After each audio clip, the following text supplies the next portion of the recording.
Welcome to Mind, Mood, and Medicine. I am Dr. Mark Johnston, a psychiatrist with over 30 years of practice. I'm joined today by my colleague and friend, Dr. Michael Smith. How are you doing today? I'm good. How are you doing today, Mark?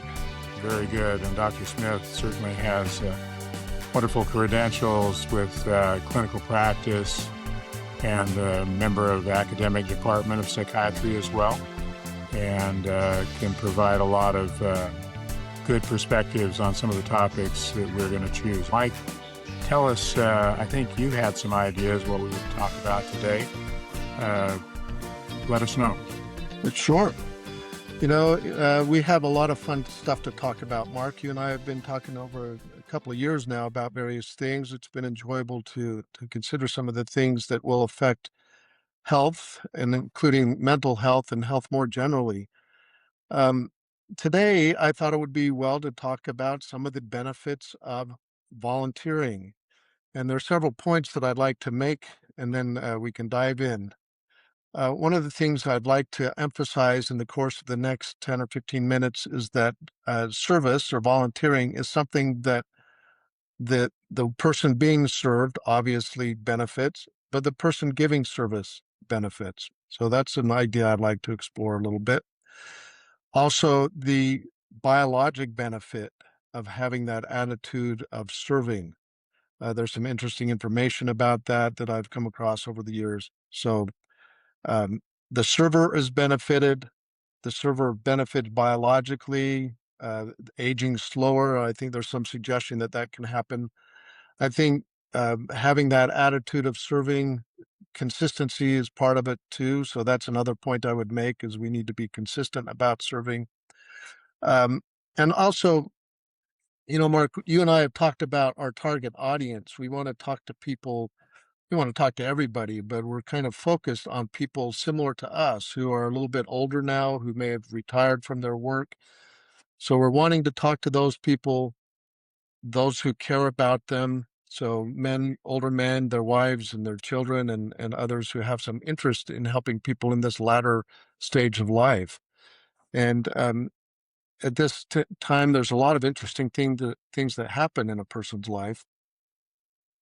I think one of the cautions is, or one of the concerns is a change in role and a change in identity. And this attitude of volunteering and helping other people is one way to help fortify and reinforce a person's sense of self and their own self-worth and their self-identity.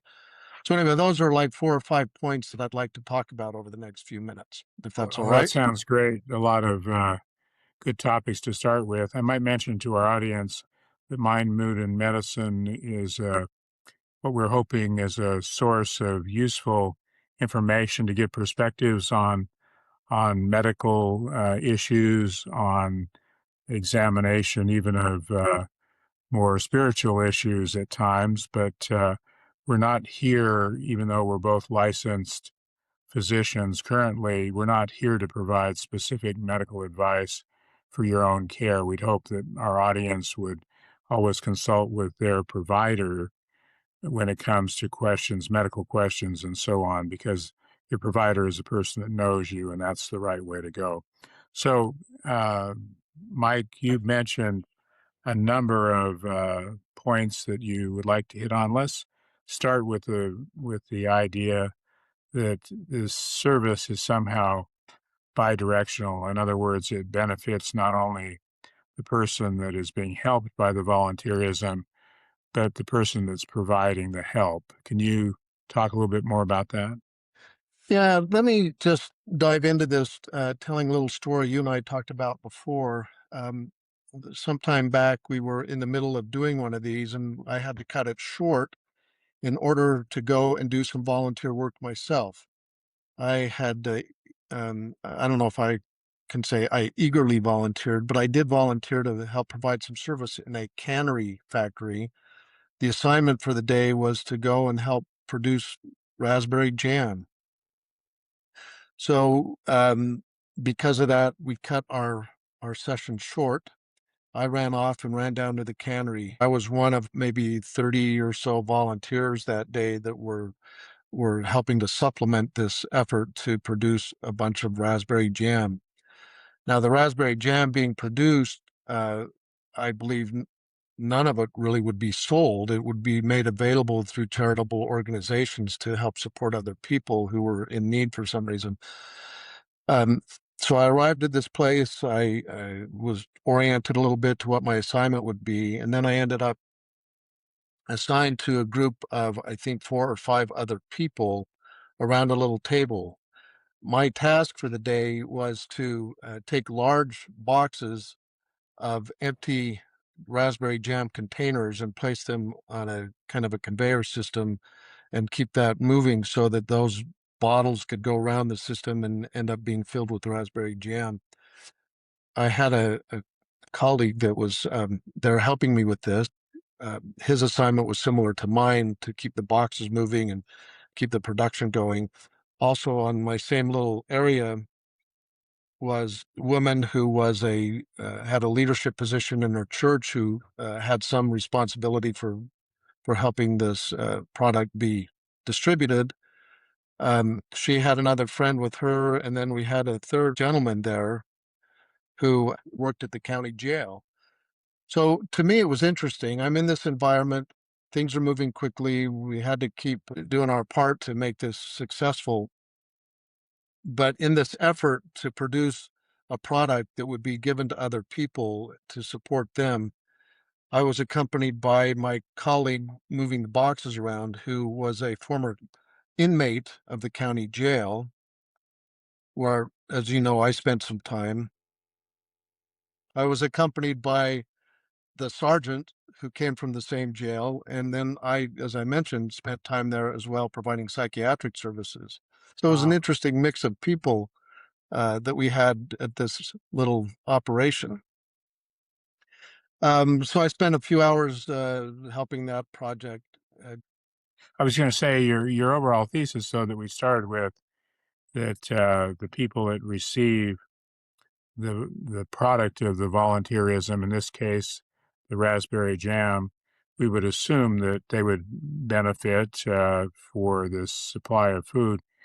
But you proposed that this was going to be an experience that the people that were giving would benefit from as well. Tell me for yourself, and maybe even if you recognize for the other people, what was it that was the benefit to the giver? well, some of the benefit was obvious. It was actually an enjoyable several hours getting to meet other people. So there was an obvious social benefit there.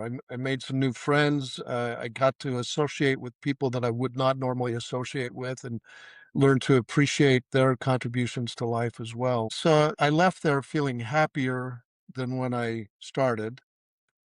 And I think we often find that to be the case. Sometimes when you serve others, a lot of us resist that initially, but once you dive in and help, you can feel, if you tune into it, you feel yourself being happier and more satisfied. So, that was the conscious experience that I had. I am aware from some of my previous studies and things on things like telomeres. I mentioned to you the idea of telomeres and the attitude that we have and how that will affect telomeres. Let me back up just a minute. A telomere is part of your chromosome that helps to preserve the functioning of your chromosome. So if your telomeres get too short, it's kind of like the plastic pieces on the end of your shoelaces. If those things fall apart, then your shoelaces don't work as well. The same thing with your chromosomes. If the telomeres get too short, they don't keep things working very well, and you have more signs of aging. And there is good evidence that shows that if you engage in charitable acts, if you develop an attitude of charity and kindness towards others, it actually does slow down this physical process of aging. So that was a little hard to measure right out of the cannery, but I can rest assured, or I'm confident at least, that that exercise of doing some good for others does good for me as well. So, Yeah. we talk about one of the issues I wanted to talk about is this idea of epigenetic aging and what that refers to as some of these other things that affect the rate of aging. So chronologically, we're going to age the same, but biologically, we can slow some things down and improve things as we go through life. Well, let me So, ask you a question. You probably could have easily purchased, maybe from a store or wholesale store, perhaps, raspberry jam or some other product, and had less time and been able to do other things or whatever. In other words, use money to as your donation. How come you didn't do that, and how come you instead did the cannery work directly yourself? In other words, worked on the physical product rather than just facilitated it with a donation. I think that's a really good question, Mark. And there are certainly times where making a financial donation may be more effective than what I can do myself. Giving money to charitable organizations, those organizations hopefully are organized in a way where they can effectively and efficiently use that money.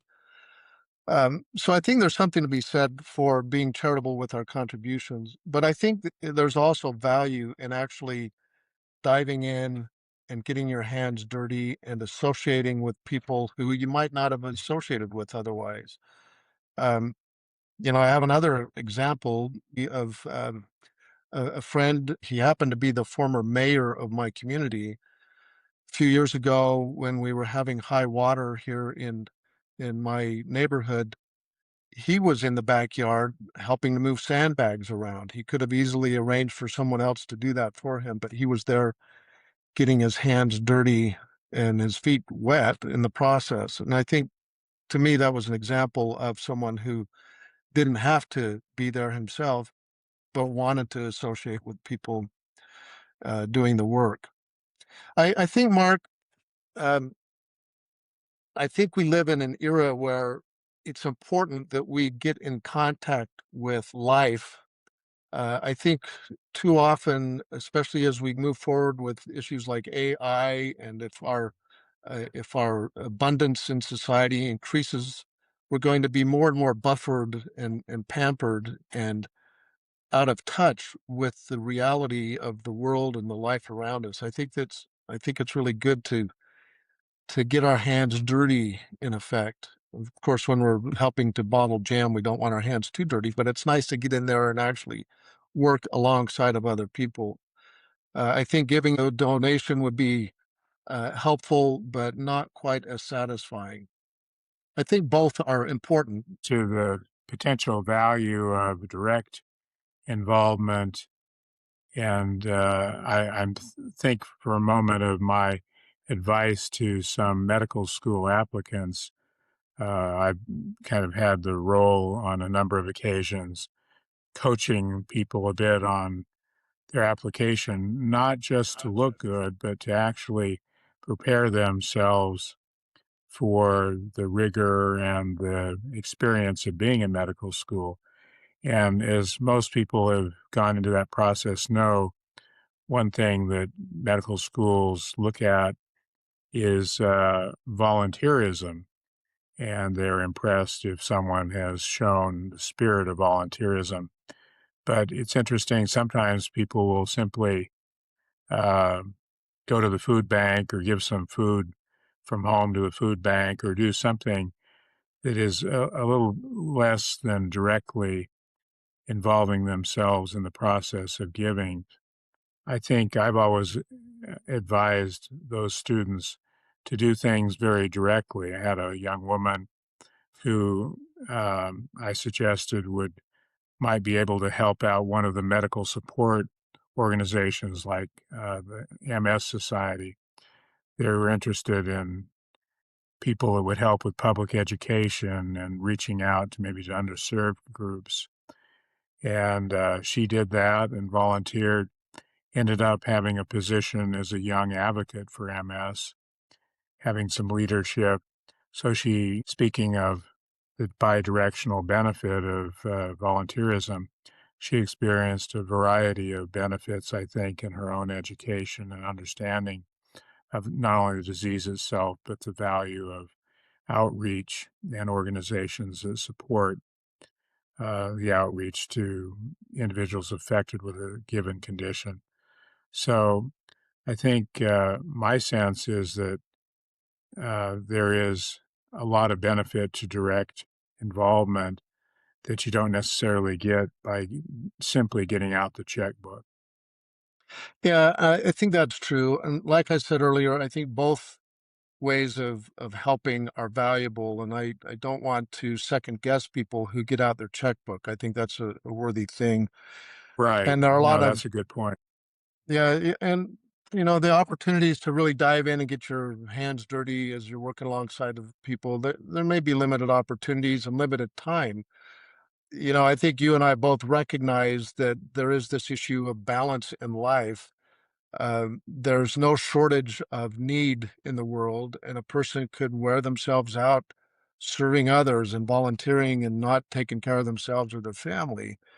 I think there's room for wisdom to be in the equation as well. Go ahead. Let me ask you something. You mentioned this cannery project. I assume that was maybe a one-time thing or not something you necessarily do regularly. Maybe I'm wrong with that. But I'm just wondering about how much volunteerism is a good thing. In other words, do you need to really have consistency of your volunteer efforts to derive the benefits that we've talked about? Obviously, the more you do, potentially the more other people benefit from your service. I guess my question is there a threshold? Is there an amount of volunteering that is good to do?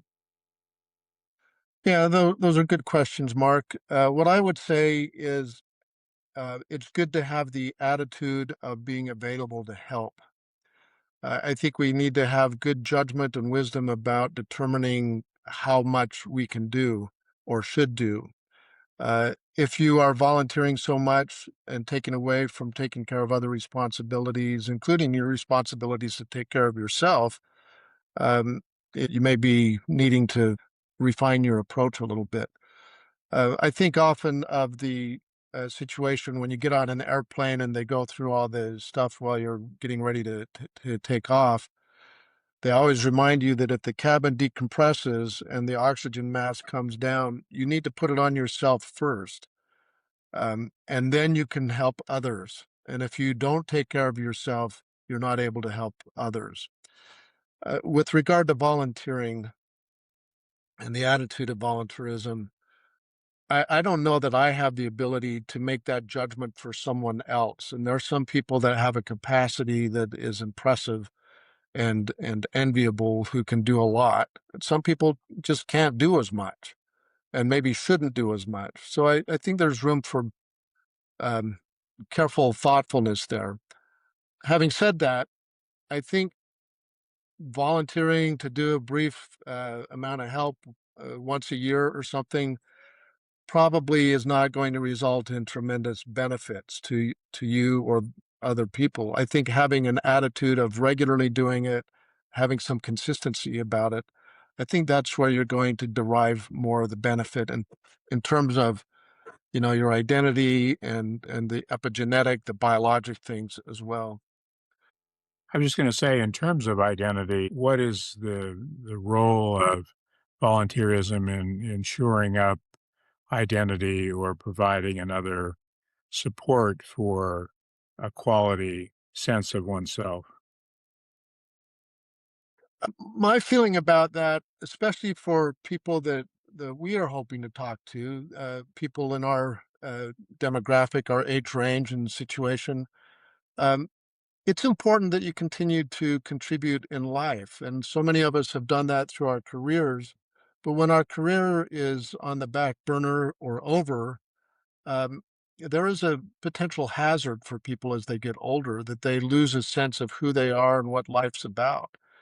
And I think if they can have their identity kind of crystallize around the idea of helping make the world a little bit better from day to day, however they can, I think that will help to reinforce their sense of self, their self confidence, their self esteem. And like I say, it does have some biologic fallout as well.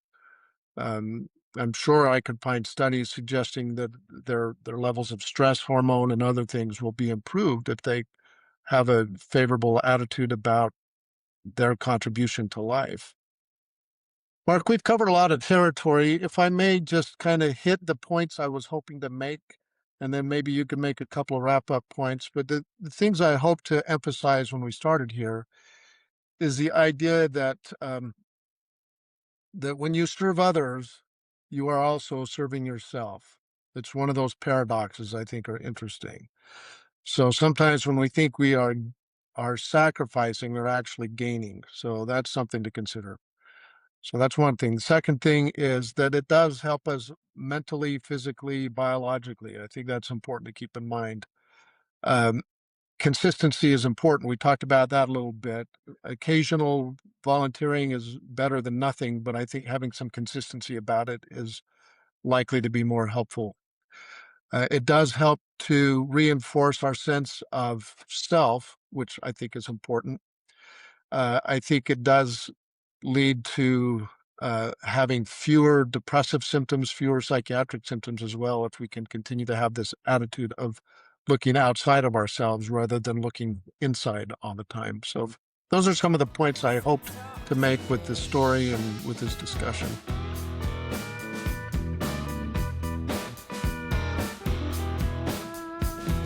Yap on the phone with your daddy till dawn. Fishing with your buddies, going on and on and on. Those fish hear more than me. Cat gets your tongue when we're talking